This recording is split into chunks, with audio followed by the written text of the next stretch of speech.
garments you can get compression on after surgery, the better you can control your pain and your swelling.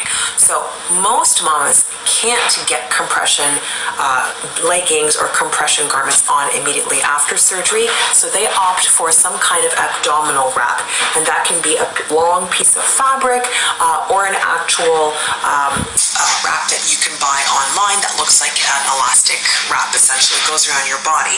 So that can be for the first few days. It can even be for the first couple of weeks until compression leggings can get on comfortably. And I personally love the compression garments by SRC Health. They look like high-waisted leggings that go right up to underneath your breasts.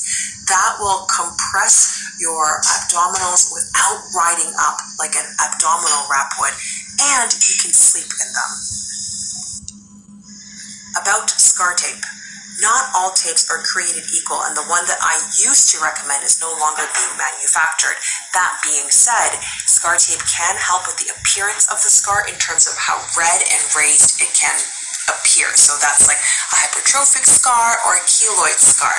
Now, I didn't typically recommend scar tape until after you're discharged by your doctor, so at least the 6-week mark, but some doctors are different. I just like to make sure that there's no infections and that the wound has completely closed. The other thing is this: understand that when you have scar tape on, it changes the way that you can massage the actual scar unless you take off the tape. A lot of scar tapes are not reusable, so it becomes kind of like not only an expensive habit, but also not as effective because you want to leave that scar tape on. So a couple of things to play around with there. Best to consult your doctor about that. First, you want to make sure that a crusty scab isn't any kind of fungal infection or anything else like that, especially if the scab's been on for many, many weeks. That being said, if it's past the 6-week mark and nothing is out of sorts with the scab, then you can start scar massage around the scar without being on the scar itself. Again, I don't particularly like to disturb scars as they heal when there is still a scab over top, but that's just me. Best idea is to check with your doctor. For direct scar massage, wait until your doctor discharges you, and usually that's around the 6-week mark. You just want to make sure that there's no infection and that the scar has closed completely. The other thing is this: you can do indirect scar massage from day 1. What does that mean? That means belly breathing, arm movements, going for gentle walks. These things move the general vicinity of the scar and allows for natural movement to occur. That's essentially what scar massage is for anyway, but in the first 6 weeks, those 3 options are really, really great.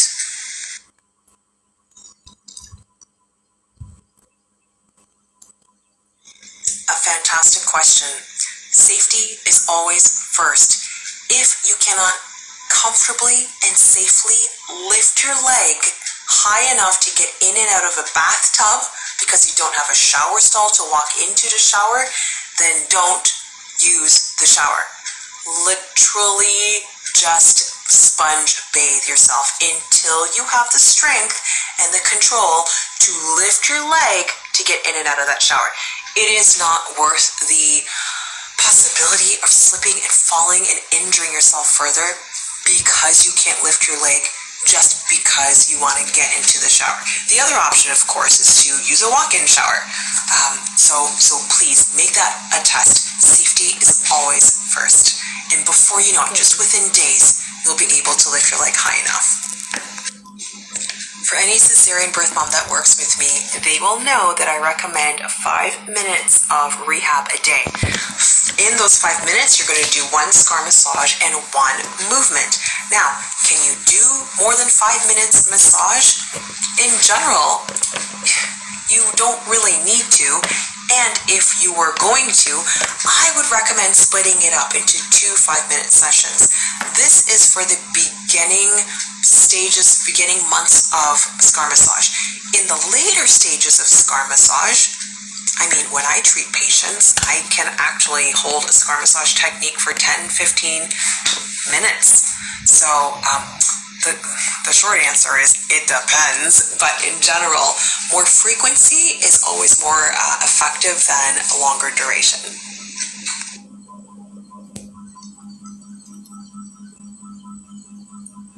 It is never too late.